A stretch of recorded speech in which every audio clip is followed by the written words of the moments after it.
Hey, what's up? This is Nick with Motorcycle.com, and welcome to another episode of In Gear, where we talk about things that we put on our bodies for your pleasure.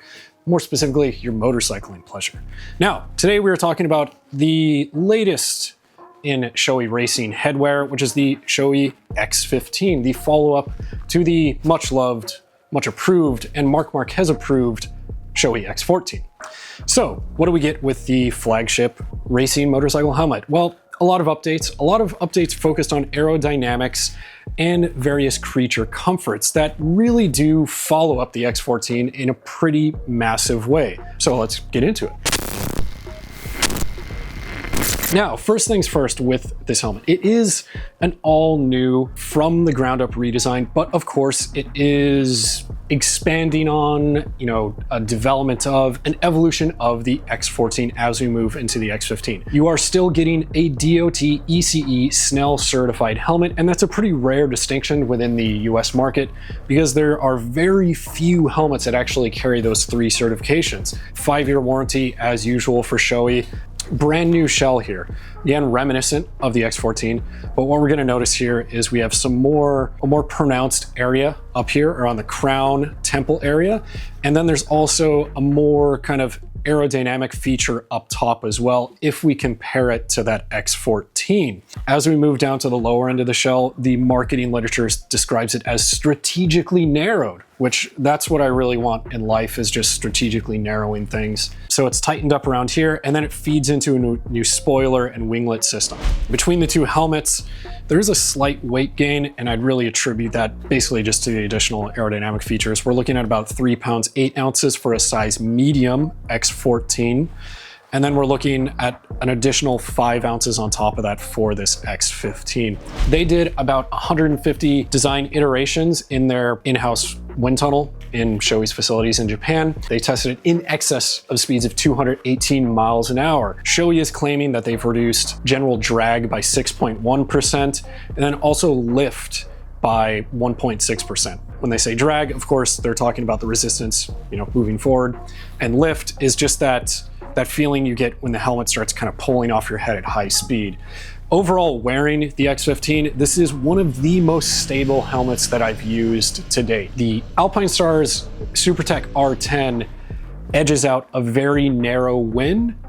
It is slightly more aerodynamic than the Shoei X-15, but there's some give and take there as well. Really, all those little things are going to help you out on the racetrack and high-speed scenarios. On the street as well, if you're doing a lot of commuting on the freeway at freeway speeds, that stuff can tire you out. So look, take it where you can get it, use it where you need it, whether it's the racetrack or the road, it all helps out a little bit. We're gonna see the Multiply Matrix AIM Plus shell come back. Really what that translates to in real world speak is just a fiberglass shell. So Shoei has developed 4 individual sizes that cover a size range from extra small all the way to double XL. So we have a shell size for extra small and small, an individual size for medium and large. They have their own sizes, to be very clear. And then extra large and extra large have their own shell size. Intermediate oval head shape. This is what we're dealing with most Shoeis, if not all of them, if I'm not mistaken. And that's going to cover the clear majority of the North American market. If you are outside that head shape, you're going to want to look at another brand helmet. Ventilation, there's a lot of it. There always was on the X-Fourteen, and Shoei is changing its strategy a little bit here. Okay, so now instead of having 6 intake vents, we now have 7 intake vents that are adjustable here, here, here, and here.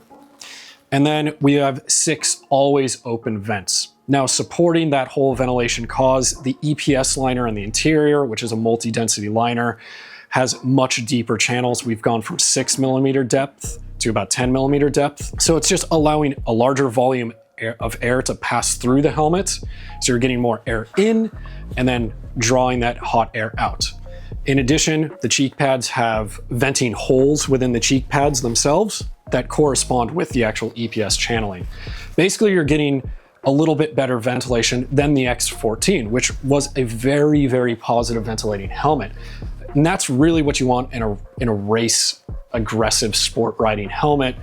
because all we care about is getting the most air in and the most air out, because we're working hard, we're sweating. Quick little tip for everyone out there: if you're curious about how well your helmet ventilates and you want to test it, get your hair wet, put the helmet on, then go out and just kind of rip, because you'll actually be able to feel something. Anyway, some of the new things that we have here is a brand new shield system. This is the CRW F2 face shield, which comes equipped with both tearaway posts for that professional racing vibe. Realistically, are you going to use tearaways? No, but do I like the fact that I can and then tell people in the street that I race? I do. I love that. It makes me feel really good. But really, it's just a trickle down from MotoGP and World Superbike stuff, which is pretty awesome. On the interior, it is pin lock ready. A cool little thing about the pin lock this time around is it's actually 10% larger, so it has a larger surface area. That's important for me because basically I wear glasses, and the more stuff in my peripheral vision, it can start getting a little bit more visually restrictive. We are seeing a larger field of vision.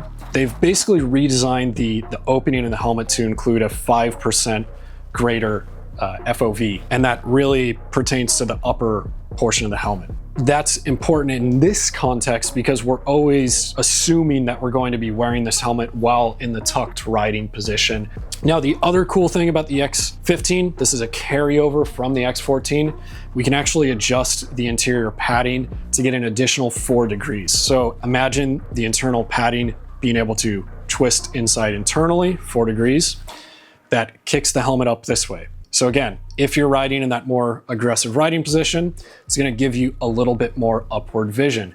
Locking mechanism is up front, and using it when you're actually riding with a gloved hand, it takes a decent amount of pressure to actually pop this face shield up. You have 2 locks here. You have the actual face shield lock right here that keeps it in place when you're going down the road on the racetrack. In the event of an accident, you have that external lock to really keep it in place. To pop this thing open, right here, there you go, and it's up. Now, it will stay up. You do have these detents, which we've seen on many Shoei helmets in the past. Actuation is nice and smooth. It locks down with a confident snap, and you have that additional lock right here. Now, another thing that's been added to these helmets that is pretty cool, you'll see this secondary lock right here. So once you've installed your face shield, you actually lock that down, and it can't be inadvertently detached from the mounting plates. Now, one of the main things that I really enjoy about the Shoei X-Fifteen and Shoei's overall is that they really prioritize comfort. And they do that in a number of ways. Now, the interior padding has expanded. Cheek pad surface area is up 16-ish%. So it's just giving you that extra kind of chipmunky feel when you really get it nice and race fit. We are using the 3D Max Dry Custom Interior System 2. And the reason it's called Custom Interior System is because it has some of the most adjustability in the market today. Back on the X-Fourteen, you could change out the main pads for either thin or thick versions. You could also adjust the crown portion of the padding to tighten it where you need to tighten it. So front, back, side, wherever. Highly customizable. They've added another feature where essentially in some of the main pads, you can peel layers away, giving you that extra little bit for customized fitment. To me, if you're talking about a race helmet, customizing the fit is one of the most crucial things that you're going to be able to do for you, your riding experience, and your track day or racing experience. Because anything you can take out of your head and you can just focus on riding the bike is super important. You're not going to be dealing with hot spots. You're not going to be working around things that are going to be distracting you from riding. Customization is the way to just put that stuff out of your mind. Taking it even further, Shoei offers its Shoei Personal Fitting System, or PFS, where you can actually sit down the Shoei reps and really dial in your fitment for you. You know, that comes at an additional cost. You have to go to an authorized dealer, and it depends on availability in your area. But that is something that they do offer, and very, very, very few brands offer a similar service. Again, this is one of those things that it really draws me into the Shoei tract in terms of the user experience. Comfort, it's one of the best, if not the best in the industry. arise a close second in terms of just outright comfort and that plush feel that you get when they say premium helmet, they actually mean it here. Okay, sorry. Fight. This is a high performance sport riding helmet, but it has things like speaker cutouts, so you can install communication systems if you'd like. I wouldn't, because I ride motorcycles to avoid people, and I think you should too. We still have other creature comforts like the emergency quick release system in case medical personnel need to remove your helmet. In terms of is this a loud helmet or not, I constantly wear earplugs. I recommend you do as well. I don't think this is any louder or quieter than the X-Fourteen. I think Shoei's do a fairly decent job just in terms of overall noise reduction that you hear within the helmet. Now, we mentioned the multi-density EPS liner before. It does have those big channels. You have harder EPS foam in high impact areas, and you have softer impact foam in areas where you don't need it as much. It's gonna come in at about $900 and change for solids, a little bit above $1,000 for graphics and replicas and things like that. But if you are looking for a high performance premium sport helmet, this is gonna be on your short list. Anyway, this is Nick with Motorcycle.com. This is N Gear. Go have fun.